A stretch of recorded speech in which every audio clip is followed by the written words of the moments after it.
Hello students, આજે આપણે ધોરણ 12નું ચેપ્ટર નંબર 8 જોઈશું, જે છે જાવામાં ક્લાસ અને ઓબ્જેક્ટ. હવે આપણે આગલા ચેપ્ટરની અંદર ક્લાસ ડિફાઇન કરીને તેની અંદર મેથડ તથા વેરિયેબલને એક્સેસ કર્યા હતા. હવે આપણે આ ચેપ્ટરની અંદર એ જોવાનું છે કે જે ક્લાસની અંદર આપણી મેઇન મેથડ હશે તે ક્લાસ સિવાય બીજો એક નવો ક્લાસ ક્રિએટ કરવાનો છે અને એ ક્લાસની અંદર આપણે વેરિયેબલ તથા મેથડ બનાવવાની છે. અને જે તમે નવો ક્લાસ ક્રિએટ કરો છો તેનો એક ઓબ્જેક્ટ બનાવીને તમારે મેઇન મેથડ જે ક્લાસમાં હશે તે ક્લાસની અંદર મેથડને અને વેરિયેબલને એક્સેસ કરતાં શીખવાનું છે. તો આપણા આખા ચેપ્ટરની અંદર આપણા આ જ એક કોન્સેપ્ટને ક્લિયર કરવાનો છે કે કોઈપણ ક્લાસનો ઓબ્જેક્ટ બનાવીને એનો યુઝ કઈ રીતે થાય છે. ચલો, તો સૌથી પહેલાં તો જોઈએ ક્લાસ કોને કહેવાય છે. હવે આપણે આ આગલા ચેપ્ટરની અંદર જોઈ જ લીધું છે, છતાં હવે આ ચેપ્ટરની અંદર આવે છે. એના માટે આપણે આ ચેપ્ટરમાંથી પણ ક્લાસ કોને કહેવાય છે એવો ક્વેશ્ચન બોર્ડની અંદર પૂછાઈ શકે છે. તો ઓબ્જેક્ટ આધારિત પ્રોગ્રામિંગમાં ઓબ્જેક્ટ અને ક્લાસ એ સૌથી પહેલાં તો શું છે? પાયાના એકમ છે. હવે આ પહેલી જ લાઈન એક્ઝામની અંદર પૂછાઈ શકે છે કે ઓબ્જેક્ટ આધારિત પ્રોગ્રામિંગમાં પાયાના એકમ કયા કયા છે? તો ઓબ્જેક્ટ અને ક્લાસ, કારણ કે એના ઉપર જ આખું જાવા ડિપેન્ડન્ટ છે. હવે એક સમાન લાક્ષણિકતાઓ ધરાવતા અનેક ઓબ્જેક્ટોનું માળખું એટલે શું? ક્લાસ, જે આપણે આગલા ચેપ્ટરમાં જોયું જ છે. હવે જાવામાં ક્લાસ શબ્દ વડે ક્લાસને વ્યાખ્યાયિત કરવામાં આવે છે. હવે આપણે આગલા ચેપ્ટરમાં એ પણ આપણે જોયું હતું કે કોઈ પણ ક્લાસને જો આપણે ડિફાઇન કરવો હોય તો આપણે કઈ રીતે કરી શકીએ છીએ. તો એના માટે ક્લાસ નામનો કીવર્ડ વપરાય છે અને ત્યારબાદ ક્લાસનું નામ આપવામાં આવે છે. તો ખાસ યાદ રાખજો, એક્ઝામની અંદર ક્વેશ્ચન પૂછાઈ શકે કે જાવાની અંદર ક્લાસને વ્યાખ્યાયિત કરવા માટે કયો કીવર્ડ વપરાય છે. તો એના માટેનો કીવર્ડ કયો છે? ક્લાસ છે. હવે ક્લાસ એ ડેટા અને પ્રોગ્રામના કોડથી બને છે. હવે ડેટા એટલે શું? તો એટ્રીબ્યુટ. અને પ્રોગ્રામનો કોડ એટલે શું? તો આપણા ફંક્શન કે વિધેય અથવા તો મેથડ. બરાબર, તેને કહેવામાં આવે છે પ્રોગ્રામનો કોડ. હવે આપણે નેક્સ્ટ જોઈએ ક્લાસના ઘટકો.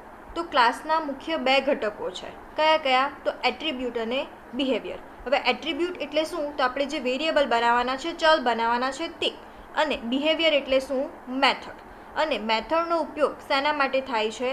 તો એટ્રીબ્યુટને મેળવવા અને તેમાં ફેરફાર કરવા માટે શેનો ઉપયોગ થાય છે? મેથડનો ઉપયોગ થાય છે. હવે આ વસ્તુ તો આપને ખબર જ છે કે મેથડની મદદથી આપણે કોઈ પણ એટ્રીબ્યુટને એક્સેસ કરી શકીએ અને તેની કિંમતમાં પણ આપણે ફેરફાર કરી જ શકીએ છીએ.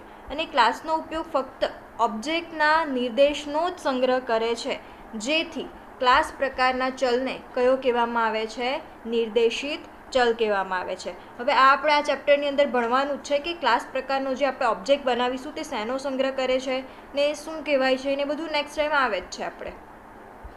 તો ચલો, હવે અત્યાર સુધી આપણે જે શીખા એટલે કે ક્લાસ કઈ રીતે નવો બનાવવાનો અને એની અંદર તમારે એટ્રીબ્યુટ અને બિહેવિયર એટલે કે કોઈક મેથડ કઈ રીતે બનાવવાની છે, એટલી વસ્તુ હવે આપણે પ્રેક્ટિકલી કરીને જોઈએ તો આપને વધારે આઈડિયા આવશે. બાકી એમ થિયરેટિકલ જોઈશું તો એટલો આપને આઈડિયા નહીં આવે.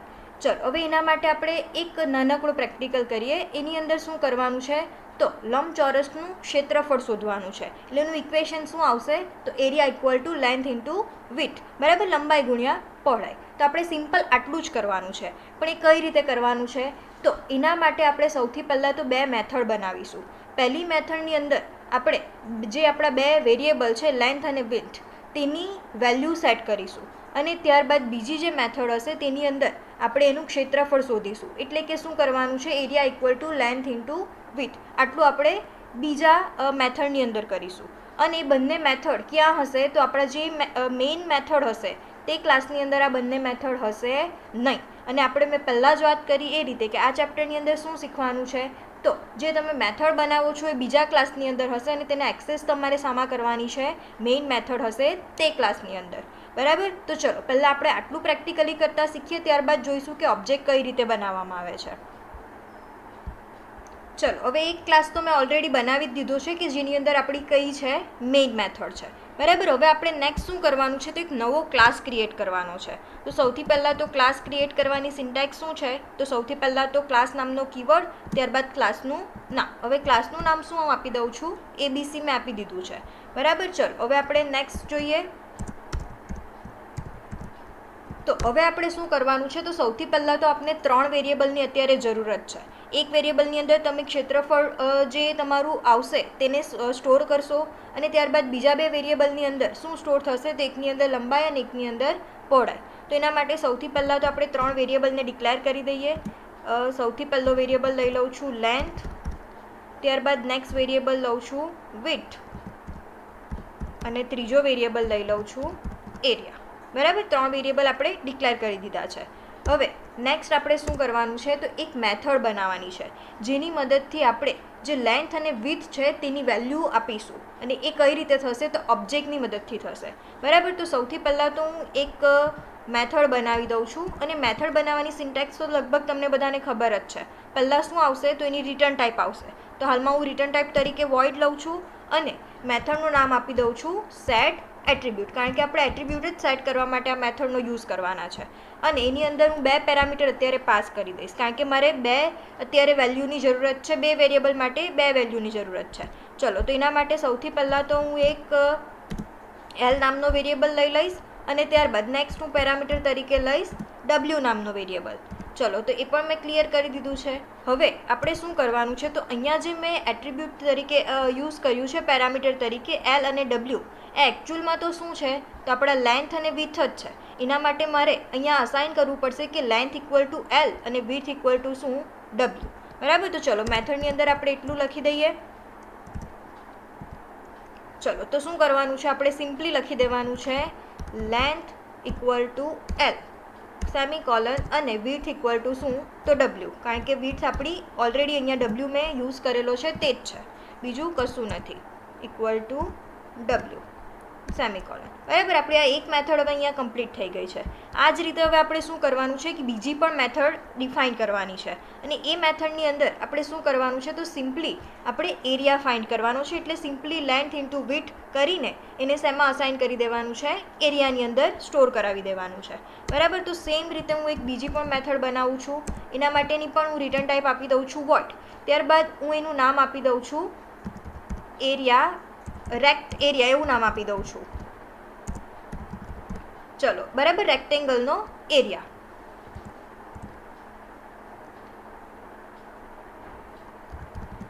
હવે એની અંદર આપણે કોઈ પણ પેરામીટર પાસ કરવાની જરૂરત નથી, કારણ કે એ તો સિમ્પલી આપણે મેથડ શાના માટે યુઝ કરીએ છીએ, તો સિમ્પલી આપણે 2 જે વેરિયેબલ છે લેન્થ અને વિડ્થ તેનો ગુણાકાર કરવા માટે અને તેને પ્રિન્ટ કરવા માટે જ યુઝ કરીએ છીએ. તો સિમ્પલી આપણે શું કરી દઈએ, હવે મેથડની જે ડેફિનેશન છે તે આપી દઈએ. તેના માટે આપણે શું કરવાનું છે, તો આપણો વેરિયેબલ કયો છે, એરિયા, ઇક્વલ ટુ શું લખવાનું છે, આપણે લેન્થ ઇન્ટુ વિડ્થ સેમિકોલન. હવે આપણે શું કરવાનું છે, સિમ્પલી એરિયાને પ્રિન્ટ કરાવવાનો છે, અને પ્રિન્ટ કરાવવા માટે જાવાની અંદર શેનો ઉપયોગ થાય છે, તો system dot out dot println. અને આપણે પ્રિન્ટ શું કરાવવાનું છે, તો ક્ષેત્રફળ એટલે કે એરિયા નામનો વેરિયેબલને પ્રિન્ટ કરાવવાનો છે. એની પહેલાં આપણે લખી દઈએ કે એરિયા ઓફ રેક્ટેંગલ ઇઝ, બરાબર, તો એરિયા ઓફ રેક્ટેંગલ ઇઝ. હવે શું કરી દઈએ, સાથે સાથે આપણે વેરિયેબલને પણ પ્રિન્ટ કરી દઈએ. એના માટે જાવાની અંદર શાનો ઉપયોગ થાય છે, પ્લસનો ઉપયોગ થાય છે, અને એની અંદર આપણે લખી દઈએ એરિયા. ચલો, આપણું આટલું તો કમ્પ્લીટ થઈ ગયું. હવે મેઇન પ્રોબ્લેમ શું છે, કે હવે પ્રોબ્લેમ છે કે તમારે આની અંદર જે મેથડ, જે ક્લાસની અંદર તમારી મેઇન મેથડ છે તેની અંદર તમે આ બંને મેથડને કઈ રીતે એક્સેસ કરશો. એટલે કે હવે મેઇન તમારે જે ઓબ્જેક્ટ બનાવતા શીખવાનું છે એ વસ્તુ હવે આપણું સ્ટાર્ટ થાય છે. હવે આપણે નેક્સ્ટ જોઈએ કે ઓબ્જેક્ટ કઈ રીતે બનાવવામાં આવે છે. તો એના માટે ક્લાસમાંથી ઓબ્જેક્ટ બનાવવા માટેના 3 પગલાં છે. પહેલું પગલું છે ડિક્લેરેશન, ત્યારબાદ છે ઇન્સ્ટન્શિએશન, અને ત્યારબાદ છે ઇનિશિયલાઇઝેશન. હવે ડિક્લેરેશન એટલે તમે કહી શકો જાહેરાત, ઇન્સ્ટન્શિએશન એટલે કે દૃષ્ટાંતીકરણ, અને ઇનિશિયલાઇઝેશન એટલે કે પ્રારંભ. હવે આ 3 પગલાંની અંદર એકચ્યુઅલમાં શું કરવામાં આવે છે એ આપણે જોવાનું છે. તો ડિક્લેરેશનની અંદર ચલને ઘોષિત કે જાહેર કરવામાં આવે છે, એટલે કે જે આપણે ક્લાસનો ઓબ્જેક્ટ બનાવવાના છે તેના માટે જે વેરિયેબલ યુઝ કરીએ છીએ તે વેરિયેબલને આપણે આની અંદર ડિક્લેર કરવાનો છે. ત્યારબાદ બીજા જે આપણા સ્ટેપ છે, બીજું પગલું છે, એની અંદર શું કરવાનું છે તો મેમરી ફાળવીને ઓબ્જેક્ટને ક્રિએટ કરવાનો છે. એટલે ત્યારબાદ જો તમે જેવું પણ એને ન્યૂ કીવર્ડ દ્વારા મેમરી ફાળવશો ત્યારબાદ જ તમારો ઓબ્જેક્ટ ક્રિએટ થશે. અને ત્રીજું આપણું પગલું છે ઇનિશિયલાઇઝેશન, એટલે કે ઓબ્જેક્ટને કિંમત આપવા માટેની જે મેથડ છે તેને કોલ કરવામાં આવે છે. હવે આપણે આ ત્રણ પગલાંને થોડા ડિટેલમાં જોઈએ તો આપને વધારે આઈડિયા આવશે. બરાબર છે. તો પહેલું પગલું આપણું શું છે? ડિક્લેરેશન. હવે ડિક્લેરેશનની અંદર આપણે જોઈએ તો જાવામાં ક્લાસ એ ઇન્ટીજર, બુલિયન જેવા જ સમાવિષ્ટ પ્રકારનો જેવો જ એક પ્રકાર છે. એટલે શું કહેવામાં આવે છે કે જે આપણે જાવાની અંદર ડેટા ટાઈપ જોઈ છે એ જ રીતે ક્લાસ પણ એક જાવાની અંદર જ પ્રકાર છે. આથી ક્લાસના નામનો ઉપયોગ ઘોષિત વિધાનમાં ચલના પ્રકારનો ઉલ્લેખ કરવા, પ્રાચલના પ્રકારનો નક્કી કરવા અને વિધેયની પરત કિંમતનો પ્રકાર જણાવવા માટે થાય છે. બરાબર. તો યાદ રાખજો કે ક્લાસનો મેઇન ઉપયોગ શું છે. હવે કોઈપણ ક્લાસનો ઓબ્જેક્ટ ઘોષિત કરવાની વાક્યરચના કઈ છે? તો સૌથી પહેલાં તો ક્લાસનું નામ અને ત્યારબાદ ઓબ્જેક્ટનું નામ. જે રીતે આપણે યુઝ કરતા હતા વેરિયેબલ, કે પહેલાં તો વેરિયેબલની ડેટા ટાઈપ અને ત્યારબાદ વેરિયેબલનું નેમ. તો અહીંયા આપણે પહેલાં જ વાત કરી કે ક્લાસ પણ શું છે? એક ડેટા ટાઈપ જ છે. તો એટલે સૌથી પહેલાં આપણે શું લખવાનું છે? ક્લાસનું નેમ લખવાનું છે અને ત્યારબાદ આપણો ઓબ્જેક્ટ, એટલે તમે કહી શકો કે વેરિયેબલનું નામ. હવે વિચારો કે તમારા ક્લાસનું નામ રૂમ હશે અને તમારે R1 નામનો ઓબ્જેક્ટ બનાવવો છે. તો શું આવશે સિન્ટેક્સ? તો રૂમ, ત્યારબાદ એક સ્પેસ, ત્યારબાદ R1 અને ત્યારબાદ સેમિકોલન. એ શું થશે? તો આપણે ક્લાસને ઘોષિત કરવાની વાક્યરચના થશે. પરંતુ અહીંયા એક વસ્તુ આપણે યાદ રાખવાનું છે કે ચલને ઘોષિત કરવાથી ઓબ્જેક્ટ બનતો નથી. જેવી રીતે આપણે વેરિયેબલને તો ડિક્લેર કરીએ એટલે વેરિયેબલ બની જાય છે, પરંતુ અહીંયા એવું નથી. કારણ કે આપણો આ જે ઓબ્જેક્ટ છે, હવે આપણે જે બનાવીએ છીએ તે વેરિયેબલ નથી પરંતુ ઓબ્જેક્ટ છે.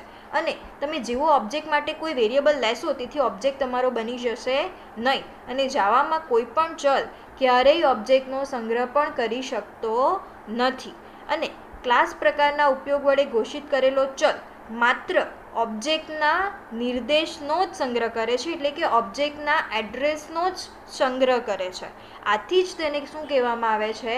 નિર્દેશિત ચલ અથવા તો રેફરન્સ વેરિયેબલ કહેવામાં આવે છે. ખાસ યાદ રાખજો કે જાવામાં ક્યારેય પણ કોઈ પણ ચલ ઓબ્જેક્ટનો સંગ્રહ નથી કરતો, પરંતુ ઓબ્જેક્ટના રેફરન્સનો જ સંગ્રહ કરે છે, એટલે કે એના નિર્દેશનો જ સંગ્રહ કરે છે. તેથી જ તેને શું કહેવામાં આવે છે? નિર્દેશિત ચલ, એટલે કે રેફરન્સ વેરિયેબલ કહેવાય છે. તો ખાસ યાદ રાખજો રેફરન્સ વેરિયેબલ કોને કહેવાય? એક્ઝામની અંદર ક્વેશ્ચન પૂછાઈ શકે છે. ચલો હવે આપણે એનું બીજું પગલું જોઈએ. તો બીજું પગલું શું છે? ઇન્સ્ટન્શિએશન છે. તો હવે તમને એક્ઝામની અંદર આમાંથી પહેલો જ ક્વેશ્ચન પૂછાઈ શકે છે કે નવો ઓબ્જેક્ટ બનાવવા માટે કયો કીવર્ડ વપરાય છે? તો કોઈ પણ તમે જાવાની અંદર નવો ઓબ્જેક્ટ બનાવશો કે જેની મદદથી તમે મેમરીની જગ્યા ઓબ્જેક્ટને અલોકેટ કરશો, તેના માટે કયો કીવર્ડ વપરાય છે? ન્યૂ કીવર્ડ વપરાય છે. એટલે કે તમે કહી શકો કે ન્યૂ કીવર્ડ દ્વારા તમે નવો ઓબ્જેક્ટ બનાવી શકો છો. અને રેફરન્સ એ શું છે? તો મેમરીનો સ્થાનાંક છે, મેમરીનું એડ્રેસ છે, જ્યાં ઓબ્જેક્ટનો સંગ્રહ કરેલો હોય છે. અને મેમરીના ખાસ ભાગ કે જેની અંદર ઓબ્જેક્ટનો સંગ્રહ કરવામાં આવે છે તેને શું કહેવામાં આવે છે? હીપ કહેવામાં આવે છે. તો ખાસ યાદ રાખજો, આ પણ એક્ઝામની અંદર ક્વેશ્ચન પૂછાય કે મેમરીનો એવો ખાસ ભાગ કે જ્યાં ઓબ્જેક્ટને રાખવામાં આવે છે તેને શું કહેવાય? તો હીપ કહેવાય છે. અને બીજી એક વસ્તુ કે જાવામાં વણ વપરાયેલા ઓબ્જેક્ટને શોધી તેમાં વપરાયેલી મેમરી પાછી મેળવવા માટે ગાર્બેજ કલેક્ટરનો પણ ઉપયોગ કરવામાં આવે છે. એટલે વિચારો કે તમે કોઈ ઓબ્જેક્ટ તો બનાવી દીધા છે પણ તમે એનો ઉપયોગ નથી કર્યો, અથવા તો એનો ઉપયોગ થઈ ગયો છે, હવે એનું કામ નથી. બરાબર. તો એના માટેની જે જગ્યા રોકાઈ હશે મેમરીની અંદર, તે મેમરી ઓટોમેટિક જ ફ્રી થઈ જાય છે. શેની મદદથી? ગાર્બેજ કલેક્ટરની મદદથી. તો યાદ રાખજો, આ પણ એક્ઝામની અંદર ક્વેશ્ચન પૂછાઈ શકે કે જાવામાં વણ વપરાયેલા ઓબ્જેક્ટને શોધી તેમાં રહેલી મેમરીને પાછી મેળવવા માટે શેનો ઉપયોગ થાય છે? ગાર્બેજ કલેક્ટરનો ઉપયોગ થાય છે.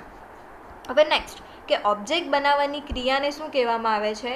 ઓબ્જેક્ટ ઇન્સ્ટન્શિએશન કહેવામાં આવે છે. તો આ પણ ઘણીવાર એક્ઝામની અંદર ક્વેશ્ચન પૂછાય છે કે ઓબ્જેક્ટ બનાવવાની ક્રિયાને શું કહેવાય? બરાબર. તો એને કહેવાશે ઓબ્જેક્ટ ઇન્સ્ટન્શિએશન. અને દરેક ઓબ્જેક્ટ ઇન્સ્ટન્સનો પોતાનો ડેટા સેટ પણ હોય છે. આપણે યાદ રાખજો કે બધા જ ઓબ્જેક્ટ ઇન્સ્ટન્સ જે આપણે બનાવ્યા હશે તેનો પોતાનો એક ડેટા સેટ પણ હોય જ છે. ચલો હવે નેક્સ્ટ આપણું ત્રીજું સ્ટેપ કયું હતું?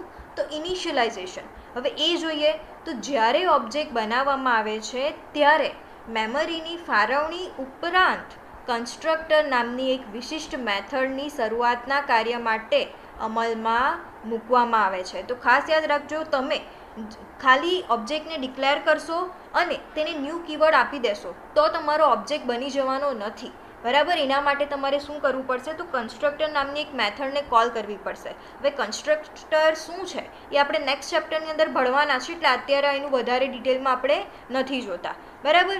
પરંતુ એના માટે એ મેથડને કોલ કરવી જ પડે છે. તો હવે વિચારો કે આપણો રૂમ પ્રકારનો એક આપણે ઓબ્જેક્ટ બનાવવો છે, એટલે કે આપણો રૂમ નામનો ક્લાસ છે તેનો આપણે ઓબ્જેક્ટ બનાવવો છે અને તે ઓબ્જેક્ટનું નામ છે R1. હવે R1ને આપણે ઓબ્જેક્ટ બનાવીને તેનો સ્થાનાંક આપણે જો R1ને સોંપવો હોય તો તેના માટેની વાક્ય રચના શું છે? તો R1 એ જે પહેલેથી આપણે વેરિયેબલને ડિક્લેર કરેલો જ છે તે ઇક્વલ ટુ ન્યૂ અને ત્યારબાદ કન્સ્ટ્રક્ટર, એટલે કે જે તમારું ક્લાસનું નામ હશે તે જ સેમ નામ તમારે અહીંયા આપવાનું છે અને ત્યારબાદ તમારે પેરેન્થેસિસનું ચિહ્ન મૂકવાનું છે, કારણ કે કન્સ્ટ્રક્ટર એક મેથડ છે, બરાબર. એટલું તમે ક્રિએટ કરશો, એટલું તમે વાક્ય લખશો, સેન્ટેન્સ લખશો એટલે તમારો ઓબ્જેક્ટ ક્રિએટ થઈ જશે. તો હાલમાં આપણે કયો ઓબ્જેક્ટ ક્રિએટ કર્યો છે? R1 નામનો ઓબ્જેક્ટ ક્રિએટ કર્યો છે. અને બીજી પણ એક વસ્તુ અહીંયા છે કે જો તમારે ઓબ્જેક્ટને ઘોષિત કરવા અને બનાવવા બંને પ્રક્રિયા જો એક જ વિધાનમાં કરવી હોય તો એ વસ્તુ પણ પોસિબલ છે. તો એ કઈ રીતે પોસિબલ છે? તો સિમ્પલી તમારે પહેલાં લખી દેવાનું છે ક્લાસનું નામ, ત્યારબાદ ઓબ્જેક્ટનું નામ, ત્યારબાદ એક તેની સાથે જ તમે ઇક્વલ ટુ કરીને ન્યૂ કીવર્ડ આપી દો અને ત્યારબાદ કન્સ્ટ્રક્ટરને કોલ કરી દો તો તમારો R2 નામનો ઓબ્જેક્ટ પણ બની જાય છે, બરાબર. તો હવે ઓબ્જેક્ટ કઈ રીતે બને છે એ વસ્તુ તો આપણે જોઈ લીધું. તો હવે સાથે સાથે આપણે પ્રેક્ટિકલી પણ જોઈ લઈએ કે આપણું જે ક્લાસ છે તેની અંદર ઓબ્જેક્ટ કઈ રીતે બનાવવાનો છે. તો આપણો ક્લાસ કયો છે? ABC નામનો ક્લાસ છે. તો ABC નામના ક્લાસનો ઓબ્જેક્ટ બનાવવા માટે આપણે શું લખવાનું છે? સૌથી પહેલાં તો ક્લાસનું નામ, ત્યારબાદ ઓબ્જેક્ટનું નામ. હવે ઓબ્જેક્ટના નામ તરીકે હું R1 લઉં છું, ત્યારબાદ ઇક્વલ ટુ આપણે હંમેશા શું લખવાનું છે? ન્યૂ કીવર્ડ, અને ત્યારબાદ આપણે શું લખવાનું છે? તો કન્સ્ટ્રક્ટર નામની મેથડને કોલ કરવાની છે. એના માટે ABC, કારણ કે જે ક્લાસનું નામ હશે તે જ મેથડનું નામ આવશે, અને ત્યારબાદ તમારે શું કરવાનું છે? Semi colon. એટલે તમારો હવે R1 નામનો ઓબ્જેક્ટ તો બની ગયો છે. હવે મેઇન આપણે શું જોવાનું છે કે R1 નામનો ઓબ્જેક્ટ તો આપણો બની ગયો છે, તેની મદદથી આપણે જે બીજા ક્લાસની અંદર મેથડ બનાવી છે સેટ એટ્રીબ્યુટ અને રેક્ટ એરિયા, એ બંને મેથડને કઈ રીતે કોલ કરવી અને જે એની અંદર આપણે વેરિયેબલ યુઝ કર્યા છે લેન્થ વિથ, એને તમારે કઈ રીતે આ મેથડની અંદર યુઝ કરવા, બરાબર. તો એના માટે જ હવે આપણો નેક્સ્ટ ટોપિક છે જે છે ક્લાસનો ઇન્સ્ટન્સ. હવે કોઈ ક્લાસનો જે ઓબ્જેક્ટ ભાગ હોય છે તેને શું કહેવાય છે? ક્લાસનો ઇન્સ્ટન્સ કહેવાય છે. એટલે તમે કહી શકો કે ક્લાસનો ઇન્સ્ટન્સ એ શું છે? ઓબ્જેક્ટ માટેનો જ બીજો શબ્દ છે. હવે ક્લાસ એ ઓબ્જેક્ટનું કેવું સ્વરૂપ છે? તો અમૂર્ત સ્વરૂપ છે. પરંતુ જ્યારે ઇન્સ્ટન્સ એ શું છે? મૂર્ત અથવા તો સાકાર સ્વરૂપ છે. આ યાદ રાખજો, એક્ઝામમાં ગૂંચવવા માટે આવા ક્વેશ્ચન પૂછાઈ શકે છે. અને ક્લાસનો દરેક ઇન્સ્ટન્સ ક્લાસમાં ઘોષિત કરેલા ચલના એટ્રીબ્યુટ માટે અલગ અલગ કિંમત પણ ધરાવી શકે છે અને આ પ્રકારના ચલનો ઇન્સ્ટન્સ વેરિયેબલ તરીકે ઉલ્લેખ કરવામાં આવે છે. તો આપણે જે અત્યારે જે વેરિયેબલ બનાવ્યા છે લેન્થ અને વિડ્થ, એ બંને કેવા વેરિયેબલ છે? ઇન્સ્ટન્સ વેરિયેબલ છે. અને એ જ રીતે એરિયા પણ કયો વેરિયેબલ છે? ઇન્સ્ટન્સ વેરિયેબલ છે. અને ઓબ્જેક્ટ બનાવતા સમયે ઇન્સ્ટન્સ વેરિયેબલનું નિર્માણ થાય છે અને ઓબ્જેક્ટના સંપૂર્ણ અસ્તિત્વ સુધી તે વેરિયેબલ રહે છે. અને જાવામાં મેથડ ઇન્સ્ટન્સ વેરિયેબલની કિંમત મેળવવા અથવા તો બદલવા માટે ઓબ્જેક્ટનો ઉપયોગ કરીને ઇન્વોક કરી શકાય છે અને આવી મેથડને શું કહેવાય છે? ઇન્સ્ટન્સ મેથડ કહેવાય છે. તો આપણો જે એક પ્રેક્ટિકલ છે તેની અંદર ઇન્સ્ટન્સ મેથડ કઈ છે? સેટ એટ્રીબ્યુટ અને એરિયા, રેક્ટેંગલ એરિયા, એ આપણી બંને ઇન્સ્ટન્સ મેથડ છે. હવે આપણે એ જોવાનું છે કે ઇન્સ્ટન્સ વેરિયેબલ અને ઇન્સ્ટન્સ મેથડને કઈ રીતે એક્સેસ કરવામાં આવે છે. તો એના માટેનો આપણો નેક્સ્ટ ટોપિક છે કે ઇન્સ્ટન્સ વેરિયેબલને એક્સેસ કરવા. હવે કોઈપણ ઓબ્જેક્ટ વડે ઇન્સ્ટન્સ વેરિયેબલ કે ઇન્સ્ટન્સ મેથડને મેળવવા માટે શેનો ઉપયોગ થાય છે? ડોટ પ્રક્રિયકનો ઉપયોગ થાય છે. તો ખાસ યાદ રાખજો, એક્ઝામની અંદર આ ક્વેશ્ચન ઘણીવાર પૂછાય છે કે જાવાની અંદર કોઈપણ ઓબ્જેક્ટ વડે ઇન્સ્ટન્સ વેરિયેબલ કે ઇન્સ્ટન્ટ મેથડને એક્સેસ કરવા માટે કોનો ઉપયોગ થાય છે? તો એના માટે ડોટ પ્રક્રિયકનો ઉપયોગ થાય છે. અને તેની સિન્ટેક્સ શું છે? તો સૌથી પહેલાં તો ઓબ્જેક્ટ રેફરન્સ, એટલે કે તમારા ઓબ્જેક્ટનું નામ, અને ત્યારબાદ તમારું જે ઇન્સ્ટન્સ વેરિયેબલ હશે કે ઇન્સ્ટન્સ મેથડ હશે તેનું નામ. વચ્ચે તમારે શું કરવાનું છે, ડોટ મૂકી દેવાનો છે. અહીં ડોટ એ શું છે, પ્રક્રિયક છે, જે આપણે જોયું એ પ્રમાણે. અને એ પણ યાદ રાખજો કે ડોટ પ્રક્રિયકની સહચરિતા કઈ છે, તો ડાબી બાજુએથી જમણી બાજુએ, એટલે એસોસિએટિવિટી કઈ છે, તો લેફ્ટ ટુ રાઇટ. બરાબર. ચલો હવે આપણે આ જ વસ્તુ પ્રેક્ટિકલી કરીને જોઈએ કે એને કઈ રીતે એકચ્યુઅલમાં કોલ કરવામાં આવે છે. તો એના માટે હવે સિમ્પલી આપણો વેરિયેબલ તો રેડી જ છે અને વેરિયેબલનું નામ શું છે, R1. અને એને કોલ કરવા માટે એની સિન્ટેક્સ શું છે, તો ઓબ્જેક્ટ ડોટ મેથડનું નામ, બરાબર, અથવા તો તમારા વેરિયેબલનું નામ. તો હવે સિમ્પલી આપણે પહેલાં તો સેટ એટ્રીબ્યુટ માટે કોલ કરાવીએ, સેટ એટ્રીબ્યુટ, અને આપણે એના માટે કોઈક વેલ્યુ આપી દઈએ લેન્થ અને વિડ્થ માટે. તો એના માટેનું વેલ્યુ આપી દઉં છું અત્યારે 10 અને 20, અને આપણે એને સિમ્પલી શું કરી દઈએ, કોલ કરાવીએ. અને એ જ રીતે બીજી પણ મેથડને આપણે કોલ કરાવીએ, તો R1 ડોટ રેક્ટ એરિયા. ચલો, તો આ મેથડને પણ આપણે આ જ રીતે કોલ કરાવીએ. હવે એની અંદર તો કોઈ પેરામીટર છે નહીં, એટલે આપણે એનું કંઈ જ કરવાનું નથી. તો હવે આપણી આ બંને મેથડ કેવી કહેવાશે, તો બંને મેથડ કહેવાશે ઇન્સ્ટન્સ મેથડ. બરાબર. ચલો હવે આપણે સૌથી પહેલાં તો આ પ્રેક્ટિકલને કમ્પાઇલ કરીને જોઈએ કે આપણી કોઈ એરર તો નથી ને હા, એક બીજી વસ્તુ યાદ રાખજો કે તમારા ક્લાસનું નામ અને ફાઇલનું નામ જાવાની અંદર સેમ આવે છે, પણ તમે હવે કદાચ અહીંયા કન્ફ્યુઝ થશો કે આની અંદર તો 2 ક્લાસ છે, તો કયા ક્લાસનું નામ અને ફાઇલનું નામ સેમ રાખવાનું છે.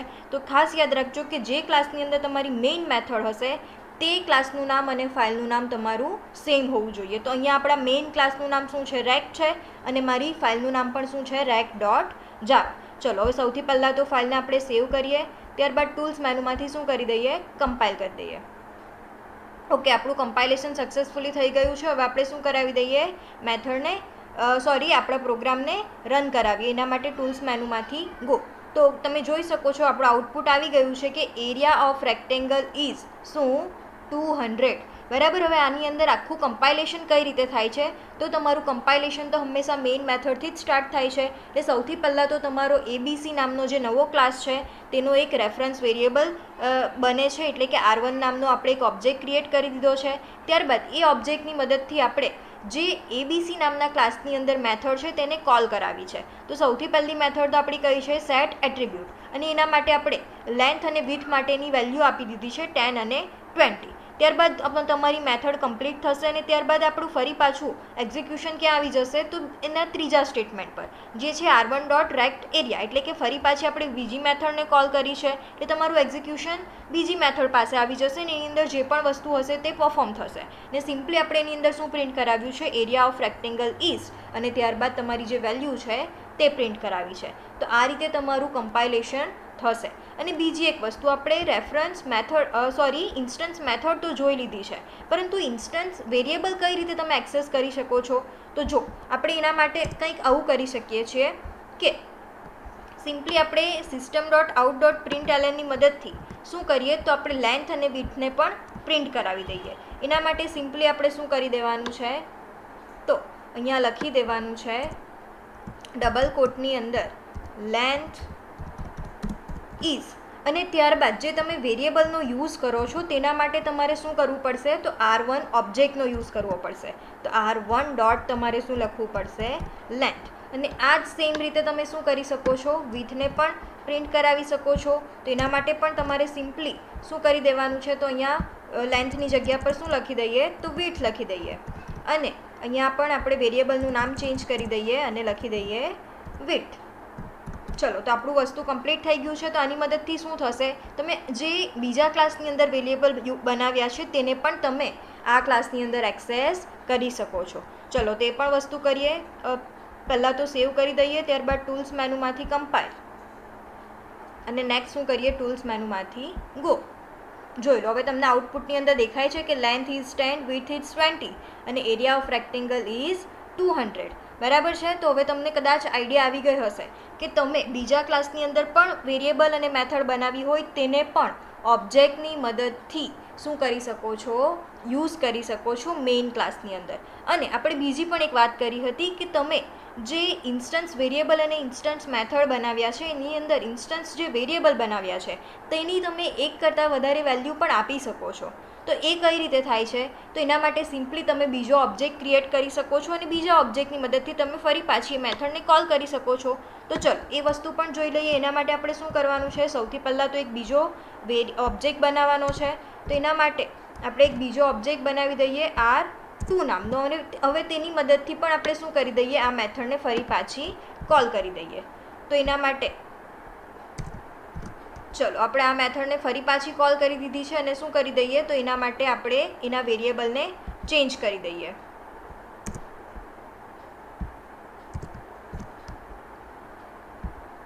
R2 આવશે અહીંયા, બરાબર ને? અહીંયા આપણે વેલ્યુ થોડીક ચેન્જ કરી દઈએ જેથી આપણને આઈડિયા આવે. અને બીજી કઈ મેથડને આપણે કરવાનું છે કોલ? તો પાછું આપણે આ જ આખું વસ્તુને કોપી કરી દઈએ અને પેસ્ટ આપી દઈએ, અને આપણે થોડું ઘણું ચેન્જ કરવાનું છે ઓબ્જેક્ટના નામની અંદર. તો એ ચેન્જ કરી દઈએ.